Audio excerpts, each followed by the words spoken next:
kasbi wal ujur wa yarjuna najaha lan tabur.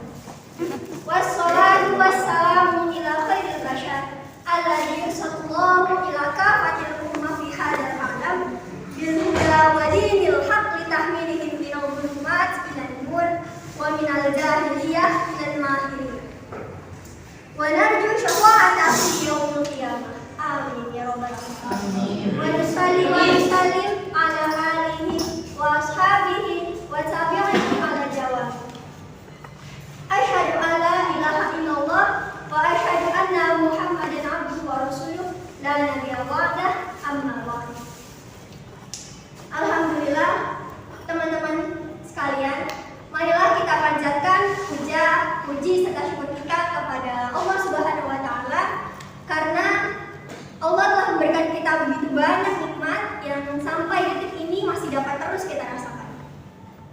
Yang di antara nikmat yang begitu berharga yang telah Allah berikan adalah nikmat iman, nikmat Islam maupun nikmat sehat walafiat, sehingga kita dapat berkumpul di tempat yang insya Allah berkahi ini. Amin ya rabbal alamin. Dan tak lupa pula sholawat dan marilah kita bersyukur atas nikmat Allah agar kita tidak menjadi golongan orang-orang yang kufur. Kama qala Allah Ta'ala fil Qur'anil Karim wa huwa asdaqul qa'ilin. A'udzu billahi minasyaitonir rajim. Bismillahirrahmanirrahim. Wa in ta'adzana rabbukum la in syakartum la azidannakum wa la in kafartum inna 'adzabi lasyadid. Sesungguhnya jika kamu mensyukuri atas nikmatku, maka akan kamu tambah. Jika kamu kufur atas nikmatku, maka ketahuilah bahwa azabku amatlah pedih. Surah Ibrahim ayat 7. Dan tak lupa pula marilah kita salawat bersertakan salam kita haturkan kepada junjungan Nabi Agung kita Nabi Muhammad Sallallahu Alaihi Wasallam. Dialah kekasih Allah yang telah membawa kita dari zaman kegelapan kepada zaman yang terang benderang yang bisa dapat kita rasakan seperti saat ini. Alhamdulillah rabbil alamin. Dan kita tentu berharap kelak menjadi umat Nabi Muhammad yang mendapatkan syafaatnya. Amin. Teman-teman sekalian, pada kesempatan kali ini saya akan sedikit berbicara mengenai hati. Kalau dari teman-teman ketika mendengar kata hati, apa sih yang pertama kali terlintas dalam pikiran teman-teman? Gambar hati. Ada mungkin ada yang mengatakan cinta, galau, perasaan yang dalam, kasih sayang, atau rasa kagum dan lain sebagainya. Tentu pasti di pikiran teman-teman sekalian itu sangat berbeda-beda mengenai hati. Nah, tapi apa sih sebenarnya teman-teman hati itu? Istilah hati atau istilah lainnya adalah kolbu. Kolbu berasal dari kata qalaba yaqlibu qalban. Berarti kolbu adalah masdar dari qalaba yaqlibu yang artinya membalikan atau memalingkan. Yang makanya wajar nih teman-teman kadang suka merasa galau, bimbang, pimplan atau bosan karena arti qalb secara bahasa itu adalah membalikan atau memalingkan.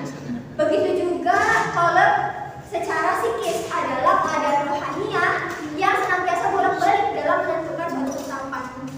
Tetapi kalau qalbu secara arti sendiri adalah suatu aspek dalam jiwa manusia yang senantiasa menilai apakah baik atau buruk suatu niat, angan-angan, perasaan, pikiran, hasrat, tindakan seseorang maupun dirinya sendiri. Dalam hal ini juga Imam Asy-Syafi'i mengatakan bahwa dinamakan qalbu karena ia senantiasa berbolak-balik. Nah, qalbu adalah qalbu yang dimana qalbu berada di antara dua jari dari beberapa jari yang Maha Pengasih Allah, yang dimana Allah membolak-balikan sesuatu sesuai kehendak Dia terhadap diri si qalbu. Seperti itu ya teman-teman. Makanya kenapa terkadang kita suka merasa galau, tiba-tiba sedih, tiba-tiba karena arti secara bahasa qalbu sendiri aja adalah membalik atau memalingkan. Kemudian makanya ini teman-teman kita harus hati-hati terhadap hati karena ketidakhati-hatian dengan hati bisa menyebabkan sakit hati. Hati itu ibarat air.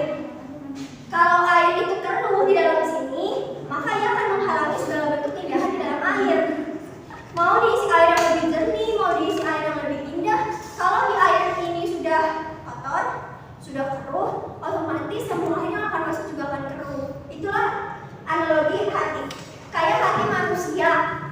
misalkan dia hatinya udah kotor, udah rusak, pasti susah menerima kebaikan, pasti susah menerima hidayah yang masuk.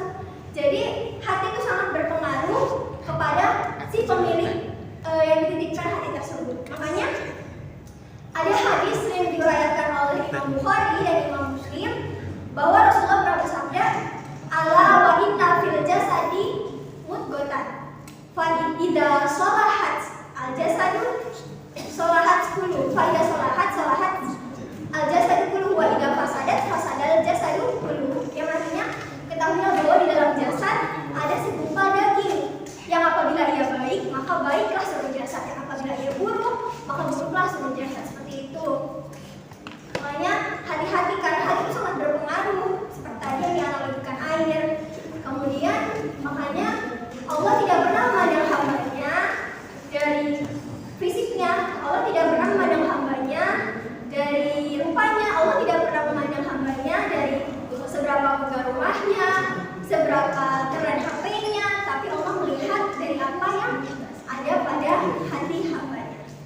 Rasulullah pernah seperti yang diriwayatkan oleh Imam Muslim bahwa Rasulullah pernah bersabda, kalau Rasulullah SAW, Innallaha la yanzuru ila suwarikum wala amwalikum, fa innallaha yanzuru walakin yanzuru ila qulubikum wa amwalikum. Sesungguhnya Allah tidak pernah melihat hambanya kepada rupa atau hartanya, tetapi Allah melihat kepada hati dan amalan hambanya. Seperti itu. Kemudian kalau berbicara soal hati, makanya kalian pasti sering mendengar ada istilah-istilah hati. Tadi yang pertama kolbu udah disinggung, atau pernah mendengar juga istilah fuad, terus soder, ataupun lub, albab yang paling banyak di Al-Quran. Istilah-istilah ini sebenarnya teman-teman ini menggambarkan lapisan-lapisan pada hati. Jadi menurut Kiai Haji Muhammad Lukman Hakim, dia mengingat seorang pakar tasawuf yang mengatakan bahwa sesungguhnya hati bagi manusia itu terdapat 4 lapisan. Lapisan yang terdalam itu adalah lub, kemudian di luarnya adalah fuad, kemudian di luarnya adalah qalbu, dan yang terkuat adalah sadar. Jika ini adalah wilayah memantulkan cahaya Allah. Nah ini fuad, qalbu atau tidaknya tergantung fuad. Nah kalau sadar adalah proses amaliyah praktek keislaman itu tersemai di sadar. Keimanan tersemai pada qalbu. Seperti itu warahmatullahi. Jadi seseorang kalau sudah menggunakan hatinya, fuad al-qalbunya, maka dia sudah pasti baik. Tapi jika seseorang menggunakan hatinya dalam arti sadar, qalbu maupun fuad, dia bisa jadi baik, bisa jadi buruk, seperti itu.